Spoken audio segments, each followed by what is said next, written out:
Louvado seja nosso Senhor Jesus Cristo. Nós vamos fazer a leitura de hoje da carta de São Paulo a Filemon. Encontro único, é um único capítulo. Vamos trabalhar o versículo 1 ao versículo 25. Esta é uma carta de Paulo de caráter pessoal. É a mais breve. É a única carta escrita por Paulo por meio de seu próprio punho. É parte das cartas chamadas Cartas Autênticas de São Paulo. Paulo estava na prisão em Éfeso. Essa carta foi escrita ao mesmo tempo que a carta aos Colossenses. Filemon era um membro importante da igreja de Colossas. Paulo apóstolo escreve uma carta em favor de um escravo chamado Onésimo, escravo que fugiu de Filemon. Onésimo procura então apoio de Paulo. Na prisão, Onésimo se torna cristão. O apóstolo manda Onésimo de volta a Filemon e suplica que ele trate Onésimo como irmão. Paulo não procura mudar o estatuto da escravidão de sua época, pois o cristianismo não tinha força para mudar a sociedade. Paulo procura fazer valer que a comunidade cristã deve se pautar nas relações fraternas, e assim esvazia o estatuto da escravidão e a desigualdade entre as classes. Em Cristo, todos são irmãos, com os mesmos direitos e deveres. Só Cristo é Senhor, só Cristo é o nosso Senhor Jesus Cristo. Endereço e saudação. Então vamos ouvir o nosso texto. Paulo, prisioneiro de Jesus Cristo, e o irmão Timóteo a Filemon, nosso amigo e colaborador,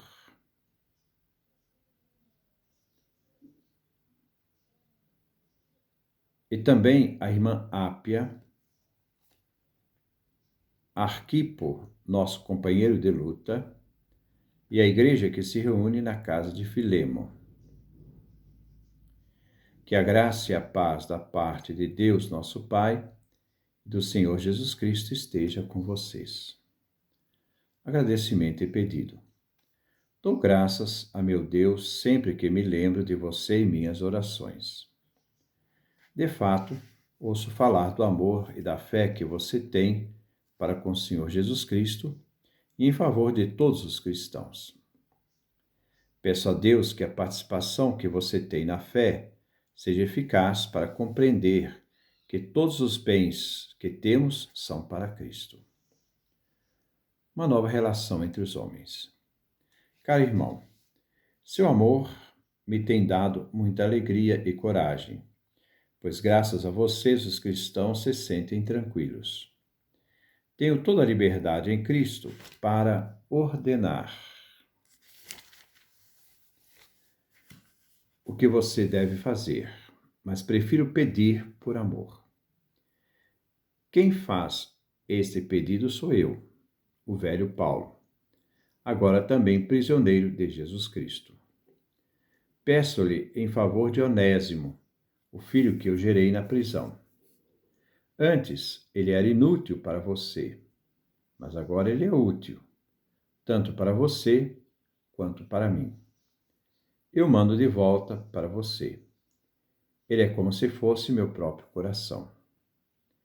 Gostaria que ele tivesse ficado comigo para me servir substituindo você, enquanto estou preso por causa do Evangelho.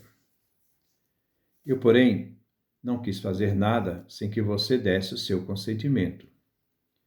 Não quero que a sua bondade seja forçada, mas espontânea. Talvez Onésimo tenha sido afastado de você por algum tempo, para que você o tenha de volta para sempre. Para você o terá não mais como escravo, mas muito mais do que o escravo. Você o terá como irmão querido. Ele é querido para mim e o será muito mais para você, seja como homem, seja como cristão.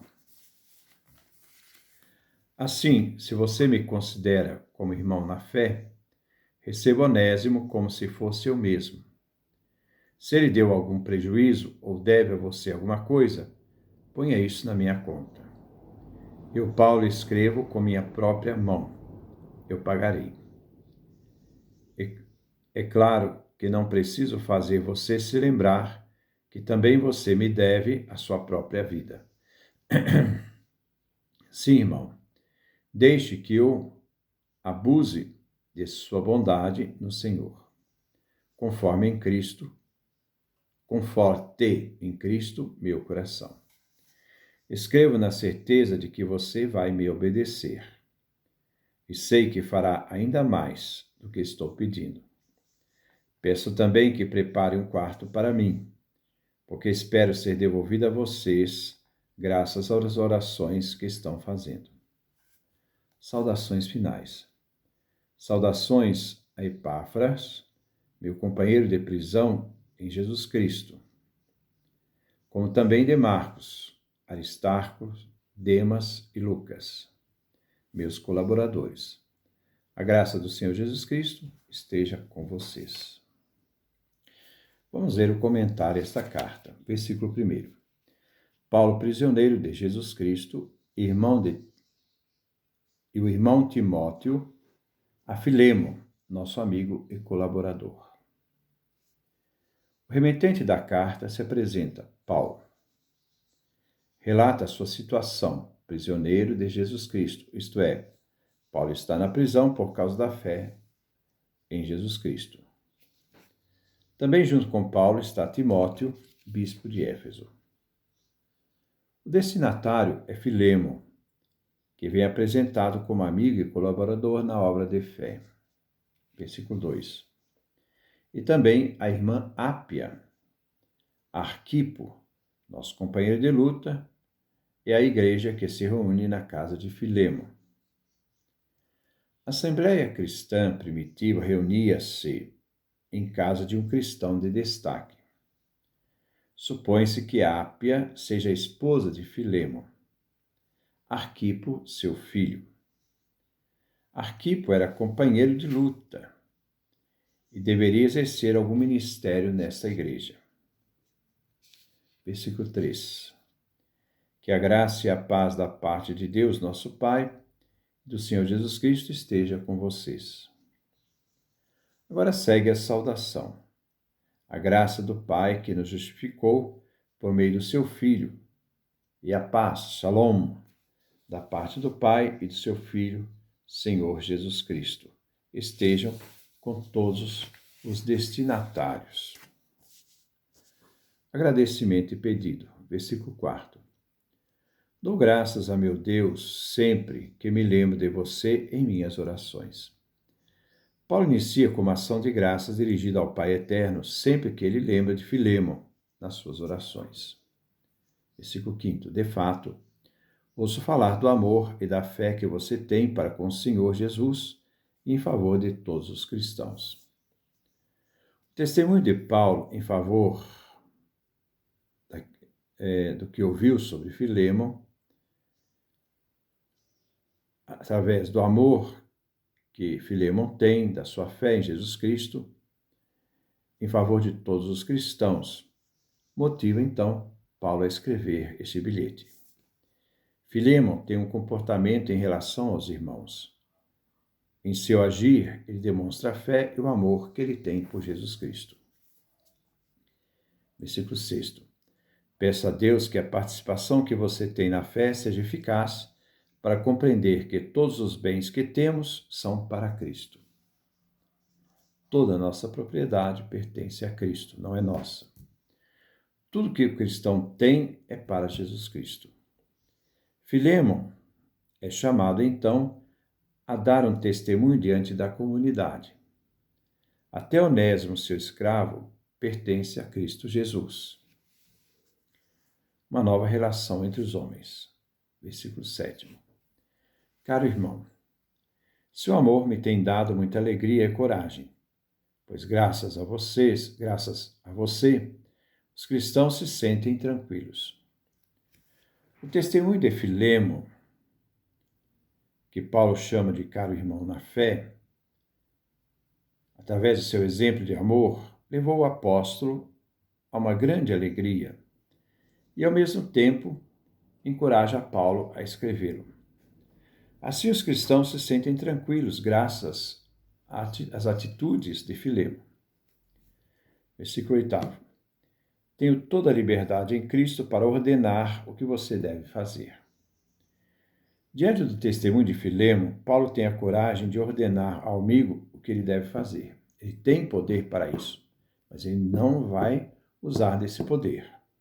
Paulo diz que tem toda a liberdade para poder ordenar. Mas o apóstolo usa sua autoridade de apóstolo, para impor uma ação concreta. Ele tem esse direito, mas ele prefere pedir e não ordenar. Ele fala como alguém que pede, não alguém como ordena. Como o apóstolo, ele tem essa autoridade, mas ele não vai usar essa autoridade, vai usar simplesmente uma súplica, um pedido, autoridade de cristão que faz uma súplica a um outro. Versículo 9. Mas prefiro pedir por amor. Quem faz este pedido sou eu, o velho Paulo, agora também prisioneiro de Jesus Cristo. Paulo podia se apegar à sua autoridade, mas não o fará. Ele vai então pedir a Filemo por amor. E quem pede é Paulo, já ancião, que no momento está preso. Versículo 10. Peço-lhe em favor de Onésimo, o filho que eu gerei na prisão. Paulo pede pelo escravo fugido Onésimo. Ele suplica por ele. O apóstolo o gerou na prisão, isto é, o apóstolo o fez cristão. Versículo 11.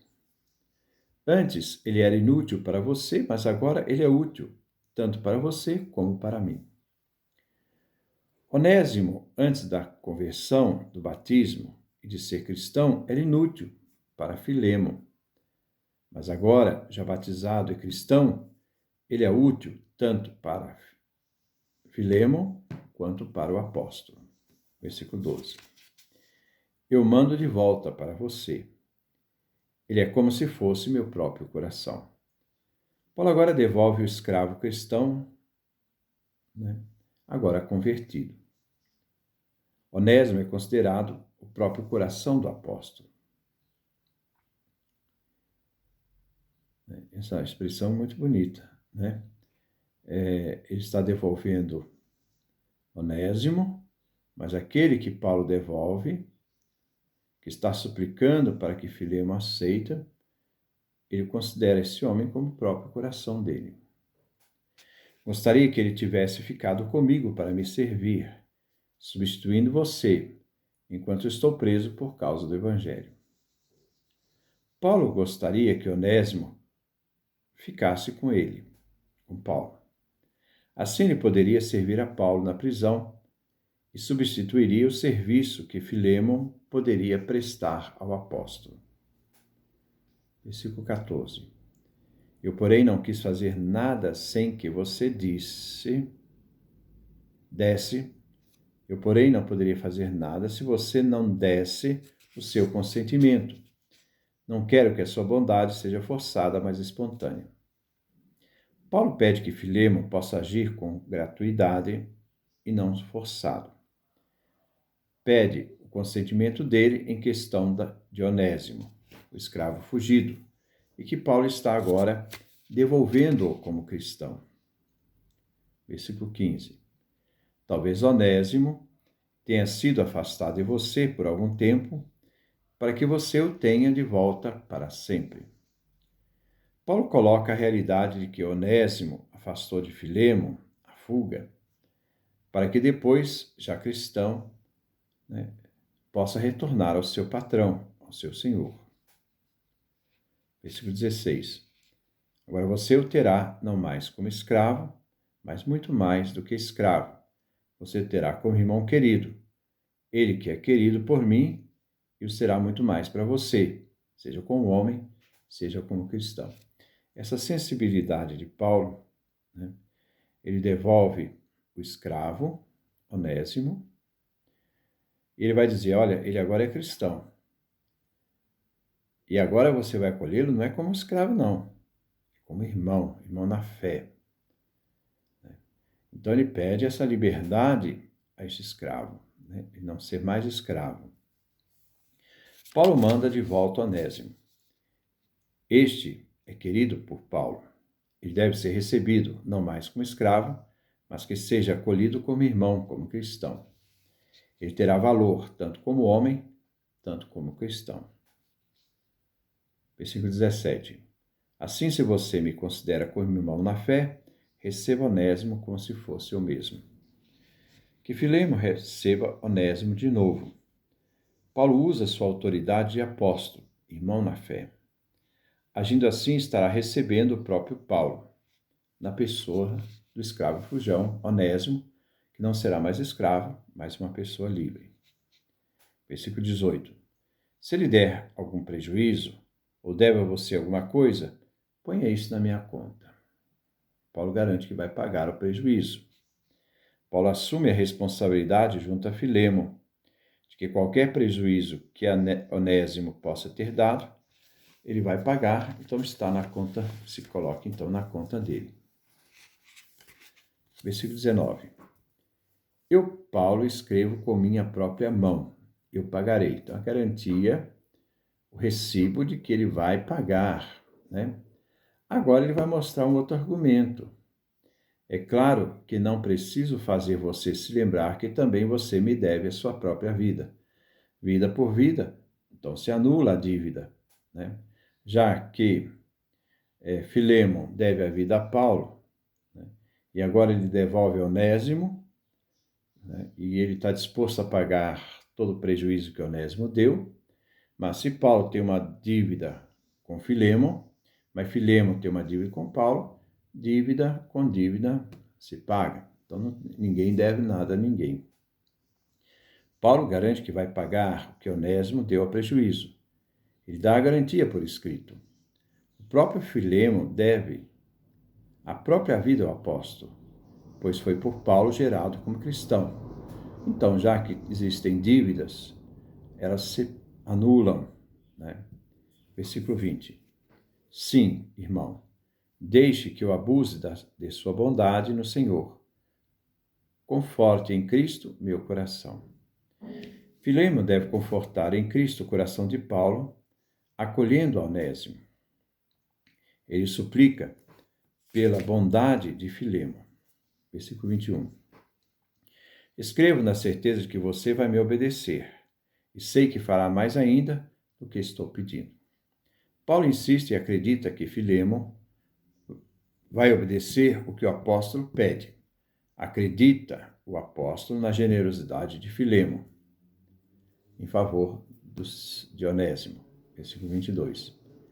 Peço também que prepare um quarto para mim, porque espero ser devolvido a vocês, graças às orações que estão fazendo. Paulo espera ser solto em breve e poder ir a Colossa e ficar na casa de Onésimo, porque as orações que eles fazem um dia serão atendidas. Saudações finais. Versículo 23. Saudações de Epáfras, meu companheiro de prisão em Jesus Cristo. Epáfras, citados em Colossenses, capítulo 4, versículo 12, Colossenses, capítulo 1, versículo 7, né? Ele estava na prisão com Paulo por causa de Jesus Cristo. Versículo 24. Também Marcos, Aristarcos, Demas e Lucas, meus colaboradores. Aristarcos nós vemos citado no livro dos Atos, capítulo 19, versículo 29. Marcos, que ajudou Paulo e Barnabé na primeira viagem, depois, no meio da viagem, os abandonou e voltou para Jerusalém. Atos, capítulo 12, 12. Demas, que nós encontramos na segunda carta ao Timóteo, capítulo 4, 9. E Lucas, o evangelista e médico, companheiro de Paulo. Estes nomes todos estão na carta aos Colossenses, capítulo 4, versículo 10 e 18. Versículo 25. A graça do Senhor Jesus esteja com vocês. Paulo termina com uma saudação final. A graça redentora e misericordiosa que recebemos de Jesus na sua cruz e ressurreição